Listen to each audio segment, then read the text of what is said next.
지난 성탄절 즈음 아주 따뜻한 영상 하나가 화제가 되었습니다. 미국의 애틀란타 방송사 UPTV가 만든 동영상입니다. 어린아이들에게 크리스마스에 받고 싶은 선물을 펼쳐주고는 그리고 또 하나 부모님을 위한 선물을 앞에 함께 놓아둡니다. 그리고 둘 중에 하나만을 가져갈 수 있다 라고 단서를 붙입니다. 아이들이 평소에 원하는 선물들이 눈앞에 펼쳐져 있는데 부모님의 선물과 다 같이 가져가면 얼마나 좋겠습니까만 그 중에 하나만 가져가야 하니 얼마나 고민되겠습니까?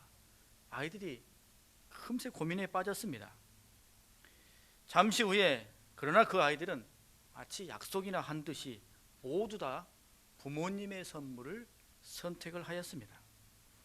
저소득층 어린이를 대상으로 한 이 실험에서 아이들은 사랑을 베풀어준 부모님을 위해 내 선물을 포기했다라고 이야기를 하였습니다.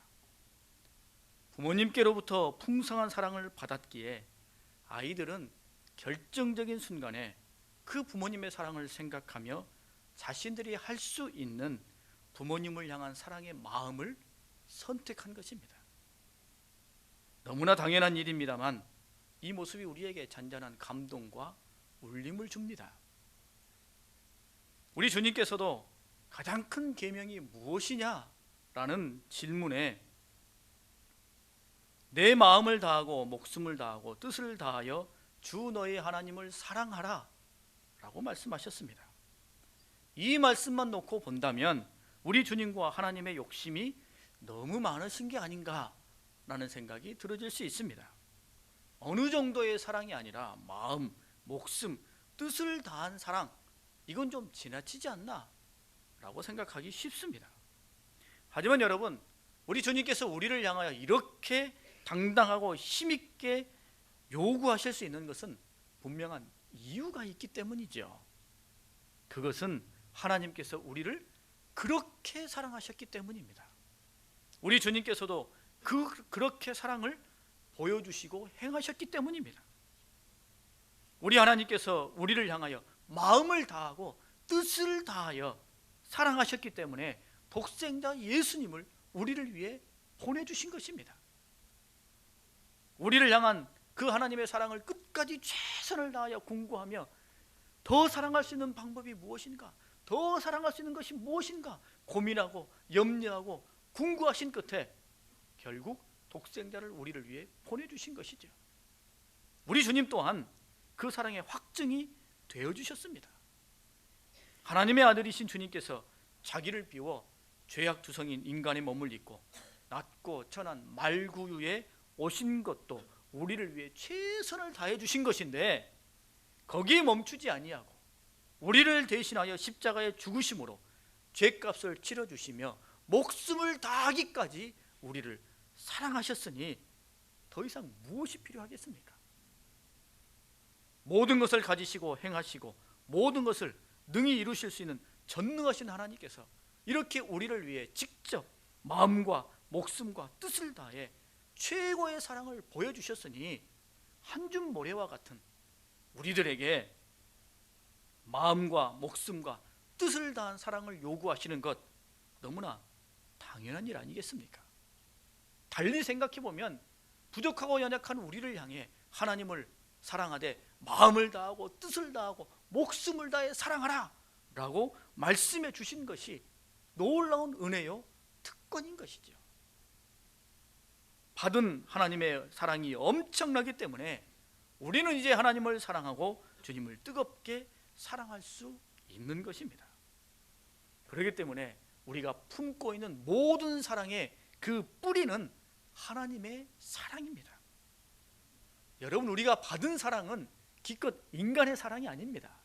이기적인 사랑, 계산적인 사랑이 아니지요. 지식의 사랑도 아니고 기복적인 사랑도 아닙니다. 우리를 위해 끝없이 부어주신 하나님의 사랑을 우리가 받았죠. 그 사랑을 받았고 그 사랑의 깊이를 알고 그 사랑의 가치를 압니다. 이 세상의 모든 사람들이 하나님의 엄청난 사랑을 받았습니다만 우리들이 그 사랑을 받고 있음까지도 알기 때문에 사실은 더 특별한 사랑을 받아 누리고 살아가는 존재들입니다. 요한일서 4장 10절 말씀에 사랑은 여기 있으니 우리가 하나님을 사랑한 것이 아니요 하나님이 우리를 사랑하사 우리 죄를 속하기 위하여 화목제물로 그 아들을 보내셨음이라 라고 말씀하십니다. 이 엄청난 하나님의 사랑을 우리가 받고 알고 있기 때문에 우리가 가족끼리 사랑하고 친구끼리 우애가 깊어지고 다른 사람을 신뢰하고 또 하나님을 사랑하는 모든 사랑, 우리가 품는 모든 사랑은 다 우리가 받은 하나님의 사랑에 근거하게 되는 것입니다. 왜냐하면 연약한 우리 인간은 받은 사랑만큼 할 수 있기 때문입니다. 인간의 사랑만 받았다면 그 사랑이 뿌리가 됩니다. 편협하고 이기적이고 폭력으로 왜곡된 사랑을 받았다면 그 사랑이 자신이 품는 사랑의 근간이 되는 것이죠. 그래서 어렸을 때 받은 사랑, 어렸을 때 받은 것, 이게 매우 중요한 것이죠. 어렸을 때 사랑을 많이 받고 자란 아이는 어른이 돼서도 다른 사람을 사랑하고 자기 자신을 사랑하는 것이 매우 자연스럽습니다. 그런데 어렸을 때 사랑을 풍족하게 받지 못하고 오히려 학대나 어려움을 겪게 되면 나중에 어른이 돼서도 자기 자신을 학대하거나 다른 사람을 학대하기 쉬워집니다. 항상 그런 것은 아닙니다만 큰 깨달음을 잊기 전에는 자신이 본 것, 경험한 것, 누린 것을 뛰어넘어 더 큰 것을 상상하기 어려운 것입니다. 그래서 우리가 어떤 사랑을 받고 있느냐가 매우 중요한 것이지요. 오늘 말씀은 우리에게 다시금 깨닫게 해줍니다. 우리가 얼마나 큰 사랑을 받고 있는 사람인지, 그 사랑을 받았으니 그 사랑을 보여줄 수 있는 특권이 우리에게 있다는 것을 깨닫게 해줍니다. 11절의 말씀에 사랑하는 자들아 하나님이 이같이 우리를 사랑하셨은즉, 하나님이 이같이 우리를 사랑하셨은즉, 이 엄청난 사랑을 받았고 지금도 이 사랑을 받고 있으니 여러분, 우리는 수준 높은 사랑을 할 수 있습니다. 적어도 그 사랑을 완성하거나 이루는지는 못한다 할지라도 그것은 다음 문제고요. 적어도 우리는 하나님께로부터 그 엄청난 사랑을 받았기 때문에 사랑을 꿈꿀 수 있고요, 기대할 수 있고 사랑할 수 있습니다.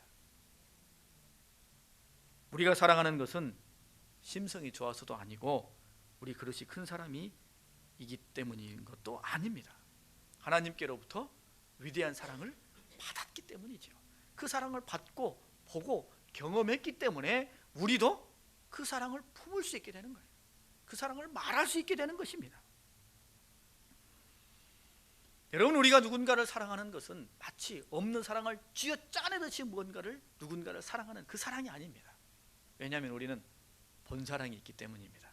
우리는 받은 사랑이 있기 때문이에요. 누린 사랑이 있기 때문에 우리는 그저 본 대로, 받은 대로, 누린 대로 그냥 하면 되는 거예요.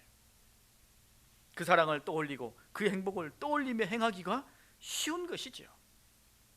우리가 행하는 가족들 간의 사랑, 타인에 대한 사랑, 일과 사명에 대한 사랑, 하나님에 대한 사랑은 다 하나님께로부터 받은 사랑의 근거에 있습니다.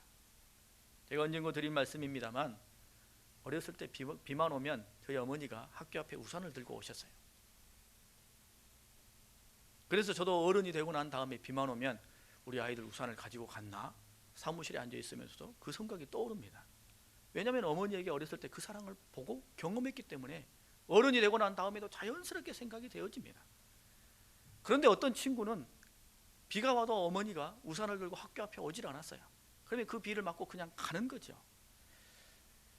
나중에 어른이 되면 어떻겠습니까? 비가 와도 우산을 들고 학교 앞에 갈 것이라는 생각이 자연스럽게 떠오르질 않는 겁니다. 우리는 본 것, 경험한 것, 누린 것, 거기서 우리의 사랑이 다시 싹트게 되는 것입니다. 그런데 우리가 받은 사랑은 얼마나 위대합니까? 얼마나 큽니까? 그러니 우리도 큰 사랑을 품을 수 있게 된다는 것이죠. 때로는 사랑하기 싫지요. 때로는 지치기도 합니다. 때로는 감당하기 힘들다는 생각이 들어질 때도 있습니다. 그러나 내가 받은 사랑, 나를 향한 하나님의 사랑을 생각한다면 우리는 다시 사랑할 힘이 솟아나게 되는 거예요. 다시 놀라운 사랑을 말할 수 있게 됩니다. 왜냐하면 내 사랑으로 하는 것이 아니라 하나님께로부터 받은 사랑에 근거해 우리가 사랑을 행하고 있기 때문입니다. 주님 사랑 생각하면, 나를 향하신 주님의 사랑을 생각하면 지치고 힘들고 사람에게 배신감을 받고 마음에 상처가 있어도 다시 사랑을 말하고 일어설 수 있게 되는 것입니다. 여러분, 받은 하나님의 사랑에 의지하여 고귀하고 멋진 사랑으로 살아가는 우리 모두가 될 수 있기를 바랍니다. 주님께서는 우리에게 그 사랑을 보여주시면서 이렇게 말씀하셨어요. 서로 사랑하라 라고 말씀하십니다. 12절의 말씀에 보면 어느 때나 하나님을 본 사람이 없으되 만일 우리가 서로 사랑하면 하나님이 우리 안에 거하시고 그의 사랑이 우리 안에 온전히 이루어지느니라 라고 말씀하십니다. 여러분, 우리가 서로 사랑하는 것이 하나님께서 행해 주신 그 사랑의 위대함을 보여주는 것이요, 우리 안에 심겨진 하나님의 사랑이 완성되는 것이다 라고 말씀합니다. 그렇습니다. 여러분, 우리 각자가 하나님께로부터 큰 사랑을 받았죠. 그 사랑을 받았기 때문에 그 사랑을 받은 우리가 서로 사랑하지 못한다면 하나님의 사랑이 무색해지고 우스워지는 거예요.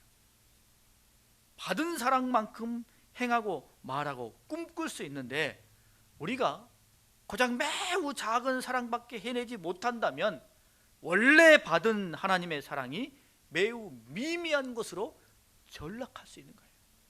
우리도 사람과 사람 사이에 사랑을 베풀어주고 섬겨주고 아껴줬는데 어느 정도의 이 리액션이 다시 돌아오지 않거나 다른 사람에게 그 사랑이 흘러가지 못하면 뭘 느껴요?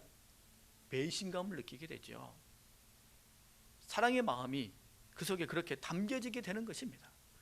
우리가 하나님께로부터 큰 사랑을 받았으면 우리도 힘들고 어렵지만 그 위대한 사랑을 우리 삶에 이루어내고 그 큰 사랑을 지켜내고 그 사랑을 베풀어 준다면 우리는 하나님의 사랑이 얼마나 큰지 그 단면을 우리 삶을 통해 보여줄 수 있다는 것입니다. 12절의 말씀 이렇게 시작하지요. 어느 때나 한 사람을, 하나님을 본 사람이 없으되 아무도 하나님을 보지 못합니다. 그러나 하나님의 사랑을 받은 우리가 서로 사랑하면 하나님이 사랑이시라는 것이 드러나게 되는 거예요. 하나님이 살아계신 분이시라는 것을 보여줄 수 있게 되는 것입니다. 그러므로 여러분, 결단하십시오. 마음에 굳게 품으십시오. 내가 속한 모든 곳이 사랑의 공동체가 되게 하리라. 여러분, 결단하십시오. 우리가 함께하는 모든 것, 나의 발이 닿는 모든 곳이 사랑의 공동체가 되고 사랑의 동산이 되고 사랑의 꽃을 피우리라. 여러분, 결단하십시오. 주님께서 우리에게 이것을 기대하십니다. 물론 희생과 수고가 필요할 것입니다만 여러분, 만들어내십시오. 우리의 가정 사랑의 동산이 되어야 되지 않겠습니까? 우리의 구역 사랑의 동산이 되어야 되지 않겠습니까? 우리 믿음의 공동체 사랑의 공동체가 되어야 되지 않겠습니까? 사랑은 손쉽게 이루어지지 않습니다. 우리 주님께서도 십자가에 달려 돌아가시기까지 하심으로 우리를 향한 사랑을 이루셨어요. 사랑은 쉽게 되는 것이 아닙니다. 어느 말씀에도 사랑은 쉽다라고 말씀하신 적이 없으세요. 반면에 사랑하고 사랑을 이루고 사랑을 지키라라고 성경에 말씀하고 계셔요. 그 말씀은 성경에 가득합니다. 어디서요? 다른 곳이 아니라 내가 속한 바로 그곳에서, 내가 있는 바로 그 자리에서, 그 공동체에서 사랑을 이루고 사랑을 지키라라고 말씀하시는 것입니다. 어떤 사람은 자기가 속한 곳을 부정하고 저주하고 뛰쳐나갑니다. 어떤 이는 줄곧 투덜거리며 원망과 불평만을 말합니다. 아닙니다. 하나님께서 우리를 두신 그곳에서, 그 공동체에서, 그 자리에서 사랑을 이루라 라고 주님께서 우리에게 말씀하십니다. 힘들면 힘들수록 사랑은 이제 우리에게 사명이 되는 거예요. 어려울수록 사랑을 지켜내는 것이 하늘의 별과 같이 빛나는 위대한 일입니다. 다른 곳에서 사랑을 이룰 게 아니에요. 오늘 내가 있는 가정, 우리 구역, 또 믿음의 공동체, 여기에서 사랑을 지키고 이루어내는 것이죠. 우리가 잘 아는 극동방송 김정한 목사님, 이분의 아내 되시는 분이 미국 사람인 트로디 킴이라는 분이십니다. 이분이 20대 젊은 나이에 미국의 명문대학을 졸업하고는 김정한 목사님과 곧바로 결혼을 하시고 한국으로 들어왔습니다. 그때가 1958년입니다. 우리나라의 상황이 어떨지 저는 상상도 잘 안 됩니다. 미국에서 풍요롭고 평화롭게 명문대를 졸업한 그 사람이 그 시대에 한국에 들어왔으니 얼마나 우리나라 처지가 절박했겠습니까? 방색칸에 14식구가 살고 전기가 없어 등불을 켜고 버스가 없어서 걸어다니고 부엌과 화장실은 밖에 있고 자기 자녀들은 혼혈이라고 사람들에게 놀림을 받고 보통 어려운 일이 아니었습니다. 그런데 이 킴 여사가 한결같이 그곳을 지켰습니다. 남편의 목회와 사역을 내조하였고 자녀들을 훌륭하게 키워냈고 성도들에게 은혜를 끼쳤습니다. 사랑으로 섬기고 사랑으로 견디고 사랑을 지켜냈습니다. 얼마나 힘든 순간이 많았겠습니까? 그 힘들 때마다 어려울 때마다 이분이 마음에 품고 있던 좌우명이 있습니다. 그 좌우명이 바로 이것입니다. 심겨진 그곳에서 꽃피게 하소서. 심겨진 그곳에서 꽃피게 하소서. 이것을 기억하며 삶을 견뎌냈다고 하는 것이죠. 그리고 훌륭하게 꽃을 피웠습니다. 여러분, 우리가 속한 지금의 공동체 안에서 주님께서 묶어주신 이 사랑의 공동체 안에서 우리는 반드시 꽃을 피워야 합니다. 사랑의 꽃을 피워내야 됩니다. 사랑을 지키고 사랑의 공동체를 이루어야 하지요. 갈등도 있고 반목도 있을 수 있습니다. 그러나 우리는 언제든지 사랑을 잊지 말아야 하며 사랑의 공동체를 만들어내야 됩니다. 골로새서 3장 14절 말씀에 보면 이렇게 말씀합니다. 이 모든 것에 사랑을 더하라. 이는 온전하게 매는 띠니라 라고 말씀하십니다. 공의도 있고 질서도 있고 정의도 있고 목적도 있고 목표도 있고 여러 가지 것들이 우리 삶의 공동체 안에, 가정 안에 또는 그룹 안에 혼재해 있습니다. 그것을 이루기 위해서 달려갑니다. 그러나 마지막에는 뭐를 더하라고요? 사랑을 더하는 것입니다. 그 사랑을 통해 모든 것이 온전해질 수 있게 되는 것입니다. 그래서 우리는 마지막까지 사랑을 지키기 위해서 발버둥 치는 겁니다. 사랑을 지켜내기 위해서 힘쓰고 애쓰는 것이죠. 그러면 결국 모든 것을 온전하게 이룰 수 있게 되는 것입니다. 여러분, 세상적으로 이루는 것이 작다 할지라도 내가 속한 그 공동체 안에서 내가 힘들게 지켜낸 사랑이 있다면 그 누구보다 우리 주님께서 기뻐하실 것입니다. 한 구역 식구인 연세 많으신 두 권사님이 이 같은 아파트에 나란히 이웃으로 살았습니다. 연세가 많으셔서 허리가 굽고 다리가 불편해서 지팡이를 짚고 그렇게 다니시던 그런 분들이었습니다. 이 두 분 다 혼자 생활하셨습니다.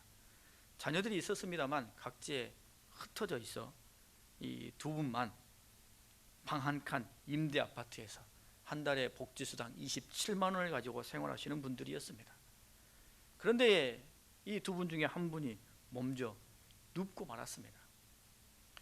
돌봐줄 분이 없으니 그 이웃에 사는 권사님, 허리도 굽고 지팡이 짚고 겨우 걸어다니시는 그분이 매 끼니 죽을 끓여 먹여주고 집안 청소도 해주고 대소변도 받아주고.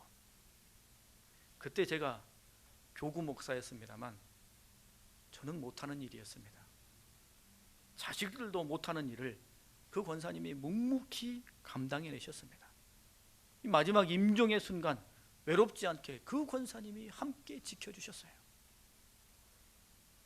벌써 10년이 지난 일입니다만 제 마음 한켠엔 그 권사님의 이름과 그 표정이 생생하게 살아있습니다.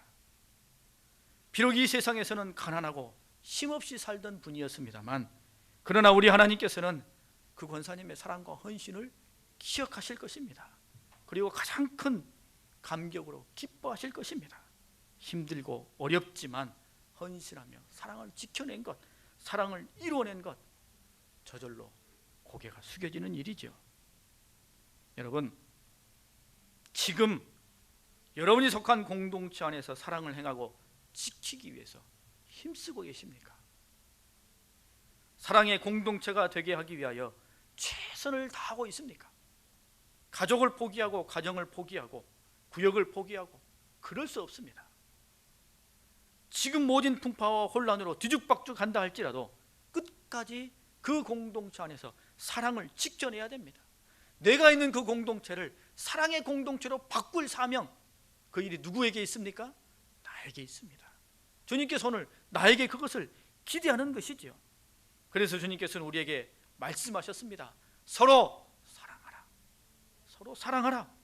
사랑을 지키고 사랑의 공동체를 만들어내야 한 위대한 사명을 우리에게 맡겨주신 것입니다. 사랑의 공동체를 이루시는 우리 모두가 되시기 바랍니다. 사랑하는 것이 여러분 우리에게 복 아닙니까?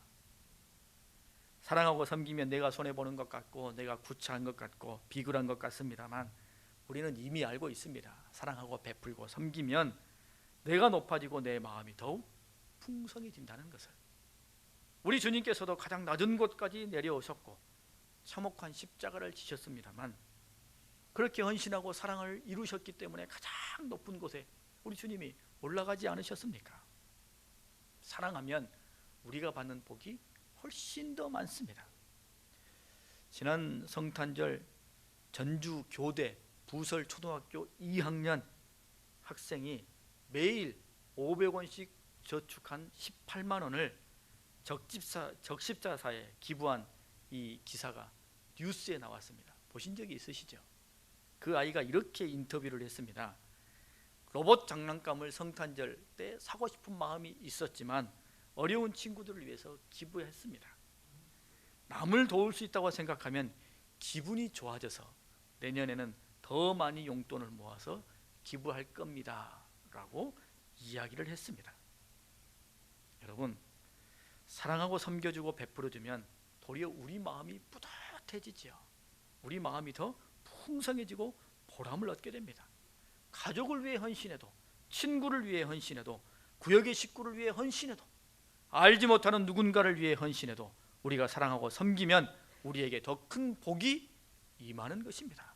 그리고 사람들이 우리에게 이렇게 말합니다. 우리가 진짜 사랑하며 사랑으로 섬기면 내 주변에 있는 사람들이 이렇게 말합니다. 야, 너는 진짜 그리스도인이구나. 너는 진짜 주님의 제자이구나 라고 인정하는 것이죠. 여러분, 이게 최고의 찬사 아닙니까? 요한복음 13장 말씀에 보면 이렇게 기록합니다.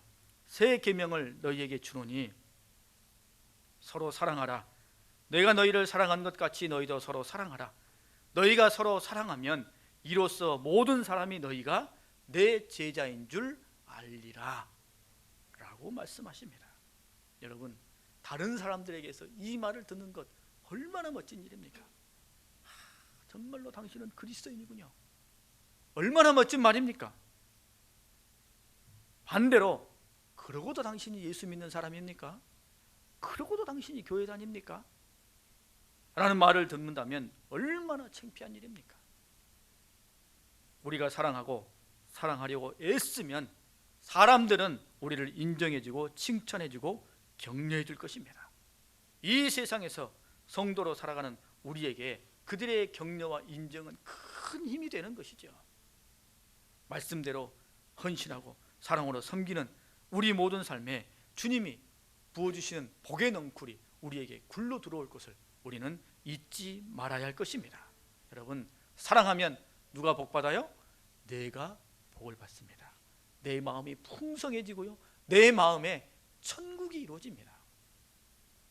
그 은혜, 사랑하고 섬기는 사람이 받아 누리는 은혜라는 사실을 잊지 마시고, 오늘 또 우리 각자 하나님께로부터 큰 사랑을 받았으니 우리도 그 사랑을 꿈꾸며 말하며 이룰 수 있다는 사실을 잊지 마시고, 내가 속한 모든 공동체, 가정에서, 가족들과의 관계 속에서, 구역 식구들과 또 믿음의 공동체 안에서 반드시 사랑을 이루고 지키리라 라는 결단을 품고 사랑을 이루어 가셔서 주님께로부터 큰 복을 받는 우리 모두가 될 수 있기를 바랍니다.